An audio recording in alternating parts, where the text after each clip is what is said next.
Our topic of discussion today is cold injury. See, in cold injury, there are two type of injuries: general effect and local effect. So, whenever there is exposure to a cold, let's say this person is exposed to a cold temperature, then there are two types of effect. One is in the generalized effect, and one is effects that are happening at the local places. Generalized effect, we have hypothermia. The core body temperature goes less than 35 degrees Celsius. Note, it is the core body temperature that goes less than 35, then it is called hypothermia. The surface temperatures are different from the core body temperatures. Second, local effect. The cold can also cause local effect, which is dry cold can cause frostbite and moist cold can cause trench feet. Now, this frostbite and trench feet will study in depth in the next slides. In this slide, we'll study about hypothermia. Before studying about hypothermia, let's learn the normal physiology in very quick. See, whenever the core body temperature, the normal temperature is 36 to 37. Now, whenever there is decrease in temperature, the hypothalamus get activated. Hypothalamus does two things. First, it increases muscle contraction, which causes shivering, and this shivering causes the heat effect or the cooling, the opposite of cooling.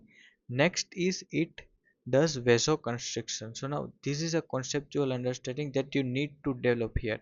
What vasoconstriction helps? Let's say the body temperature decreased. When the body temperature decreased, hypothalamus does something which causes vasoconstriction.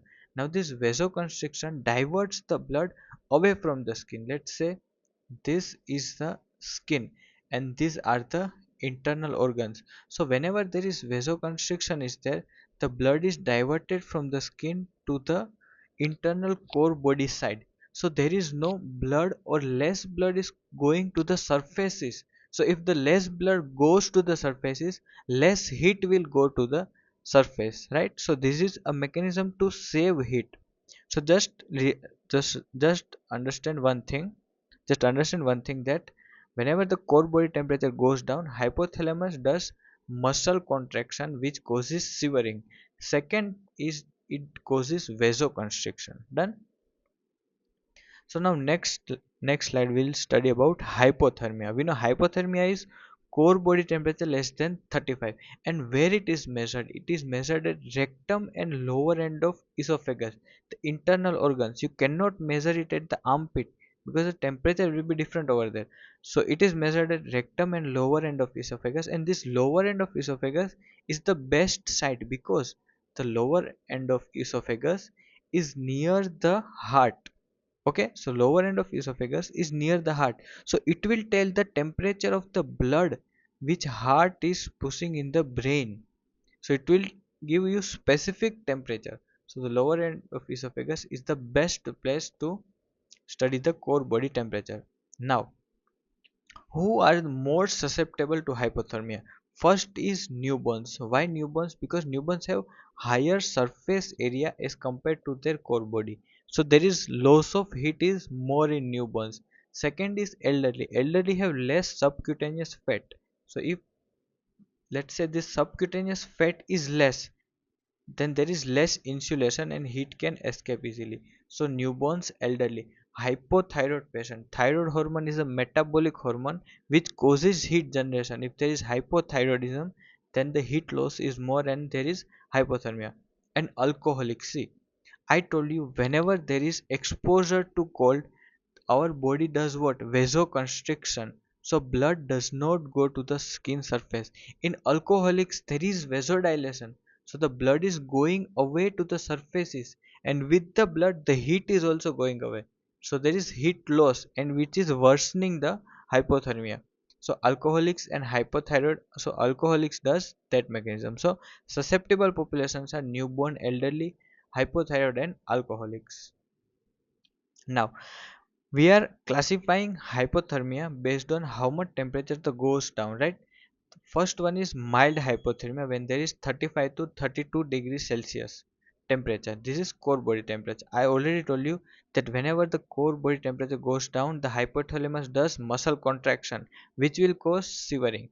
So we'll see that when temperature goes down till 32, we will have the effect of shivering. Next is when temperature goes down below 32. Now see, the hypothalamus will fail when temperature goes down below 30. So when hypothalamus will fail, shivering will stop. Why shivering will stop? Because the muscles that were contracting to cause shivering, now that ATP is depleted. So the muscle does not have any energy to shiver. So shivering stops. Second is there are decreased reflexes. Same reason, the muscles are deprived of ATP. There is no ATP, everything is used up, so reflexes goes down, shivering stops. And third is J wave on ECG. See, this is a J wave or Osborne wave on ECG. Why? Because the nerve conduction is also getting affected at low temperature. The cold is affecting the nerve conduction, so we'll see electrical activity disturbance, which is J wave in the ECG. Now, when there is severe hypothermia less than 28 degrees Celsius core body temperature, then there is coma, means there is there is not even little metabolism to the body that it can be awake, so it will, the body goes into coma. Second is suspended animation. What is suspended animation? The heartbeat and the breathing of the patient are not, we cannot observe or conclude whether the heart is beating or there is breathing. It is so minimal. Patient might be alive, but the signs are not seen. That is called suspended animation. Very feeble breathing and heart rate. Done. So in severe less than 28 degrees Celsius, we have coma and suspended animation. Now there are two syndromes that you need to see here. See, first is hide and die syndrome. Second is paradoxical undressing. Both are seen in severe hypothermia less than 28 degrees Celsius. Now these two will study in detail. See, what is paradoxical undressing? See, let me explain you with this normal mechanism. This is the hand. I know, we know that whenever there is hypothermia or the body temperature decreases, then the body does what? Vasoconstriction. Let's say this is the blood vessel, so the body does vasoconstriction, so the blood does not go over here and the heat is trapped inside the body. Now in paradoxical undressing, when there is severe hypothermia, this mechanism of vasoconstriction it fails. So now there will be what? Now there will be vasodilation. So this, due to this vasodilation, lot of blood is going to the surface area, and with the blood the heat is also going to the surface area. So the patient is feeling heat rather than cold. Before he was feeling severe cold, but right now the blood is going, so the patient is feeling heat rather than cold.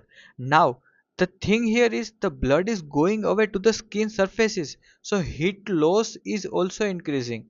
So the patient is feeling heat,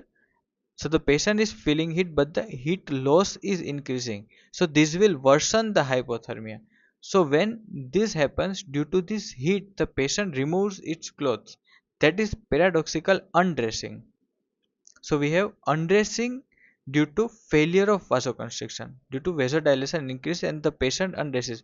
Now this will mimic sexual assault, because after this, due to this heat loss, the patient is anyways going to die. So this dead patient will be seen naked or will not be wearing any clothes. So it will look like a sexual assault, but really it is a death due to hypothermia.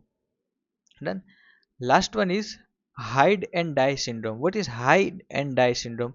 Whenever there is severe hypothermia, there is mental disorientation, and due to this, the person hides in narrow spaces or some space in the room due to mental disorientation.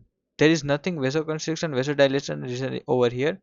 This is only due to mental disorientation. So whenever the person is killed, we find its body at a cupboard either or any closed space, so it will look like homicide. It will look like somebody killed that person and placed him over there.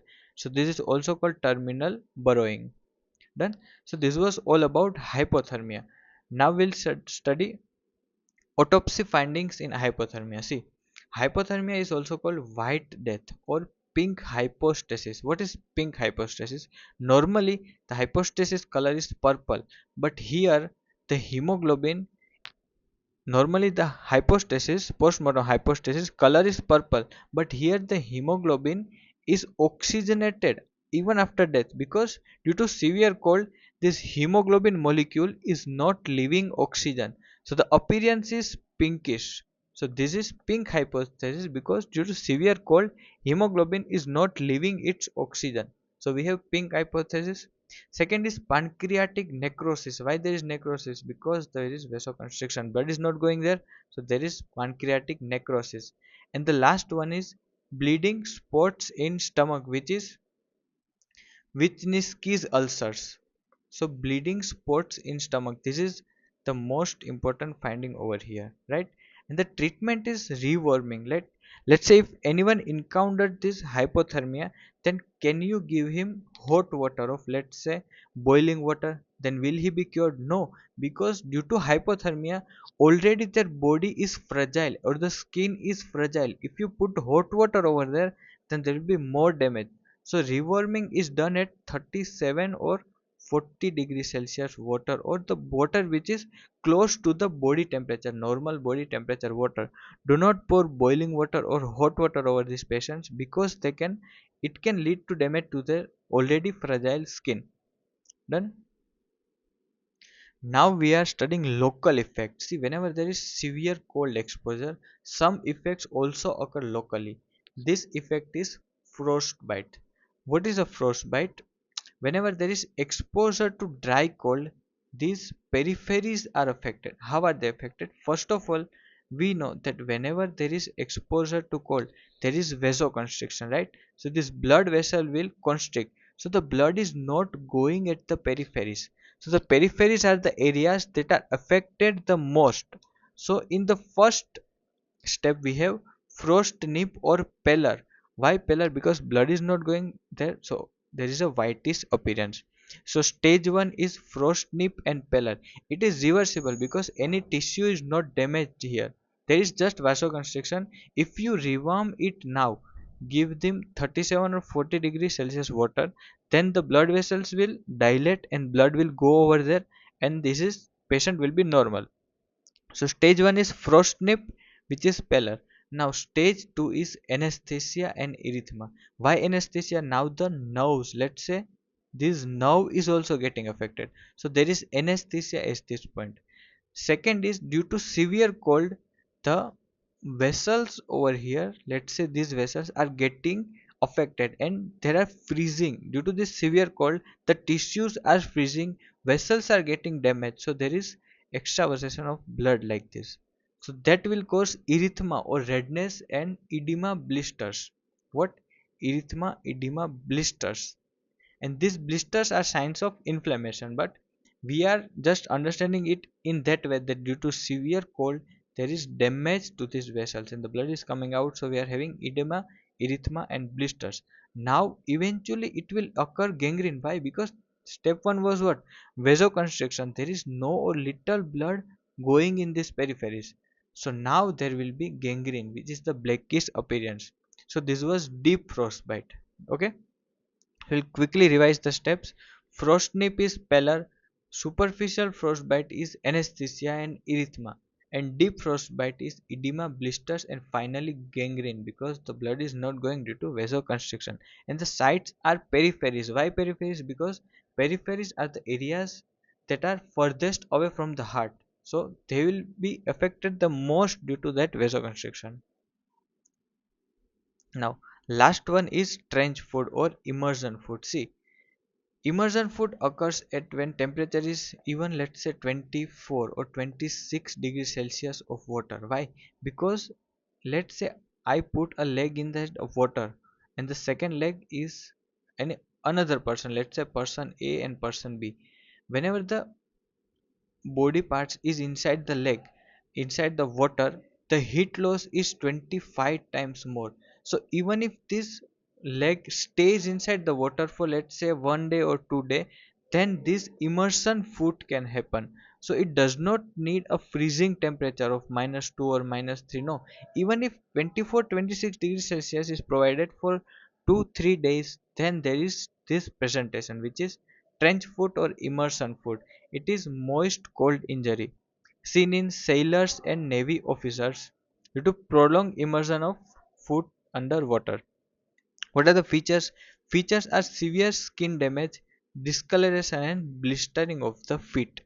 And these are specifically seen in the soldiers who travel a lot in the World War II. During the Nazi war, the soldiers were traveling lots of distance in the rivers, etc. So they were getting this trench foot or immersion foot.